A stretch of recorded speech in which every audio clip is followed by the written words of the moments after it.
Hi, this is Dr. J.W. Morrison, theologist. Many of you have been battered psychologically, possibly physically, through a relationship that should have been better than it was. It's not to say that both of you didn't try, it's not to say that both of you didn't want it to work, it's not to say any of that. But what it is to say is that the ingredients between the two of you ran its course, fermented, matured, and then started to disintegrate, or somebody made a silly decision, or somebody's behavior was never right and you tried to put up with it, or your behavior was never right and they tried to put up with it. There's 1,000 different scenarios. Somebody could have lied, somebody could have cheated, somebody might have wasted money. 1,000 different things could have happened. But one thing's for sure, the blend that you've made ran its course.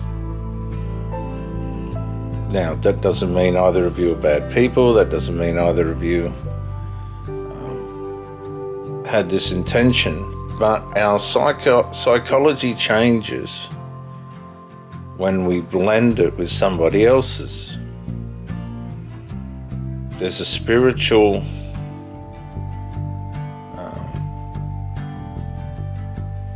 change that takes place inside us when we blend ourselves intimately with somebody else. And those changes may not work for the positive. Some people change into a more lustful state. Some people change into an aggravated state.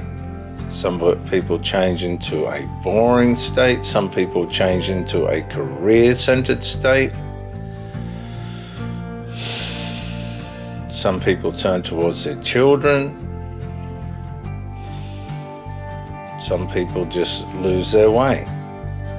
Whatever the case or the problem or the fact of the matter is, some people might turn to addictions, but the fact of the matter is people change when they intimately become involved, and at first it's going to be for the positive.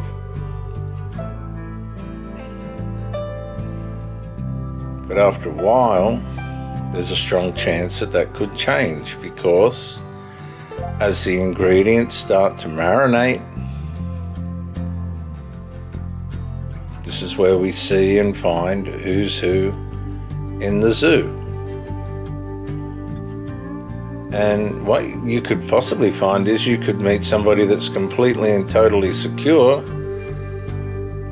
but if they are attracted to you in a strong way, they could become completely and destructively jealous and begin to ruin the peacefulness and harmony of the relationship. Or they could become negligent. They could become insecure and begin to detach and become absent. And it doesn't matter how hard you try or what you do, you're working against nature. You cannot change the way things turn out. It's up to that individual to come to their senses and realize if this is important enough to them, they'll make the effort to bring change, and if it's not, they won't. And a lot of the time they're not. They're not going to do that, they're not going to respect that, and it's not going to work. Simple as that. And there's no point you hanging around for years and years and decades. You have to come to your senses and go, okay, well this has been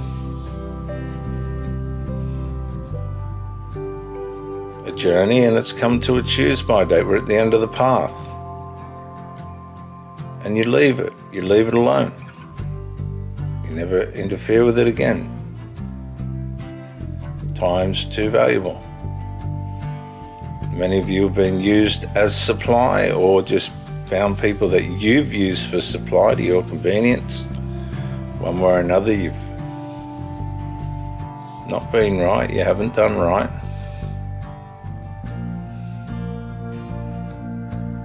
And it's ended up no good for anybody. Some of you women have got children that you've had to 1 or 2 or 3 men, and you involve yourself with other men, and the children watch all this, and it is not healthy for them to see you gratifying yourself at the negligence of their mental health. And some of these children become hostile and violent towards their mothers and the partners, and you can't change. See, these are the psychological outworkings of intimate relationships. So take a good close look at what you're doing. Take a close look at the fact of the matter of whether you've got things in order or not, because many of you will have children that won't agree with what you're doing, but you'll push on regardless, but you won't bring it into order for the children, and they end up confused. You seem to know what you're doing, but nobody else does. You got to settle these things so that everybody can work in unison.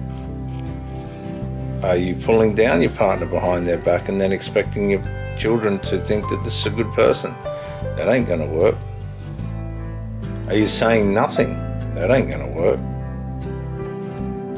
Or are you just being honest? And if you like this person, you say, well, I think we should give this person a go. If you can't do that, you need to walk away. Simple as that.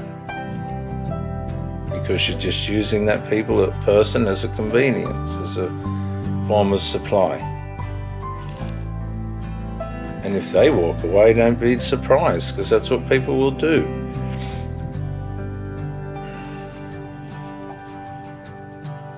People need to detach, come back to themselves, count it as an experience, go no contact, and never go back.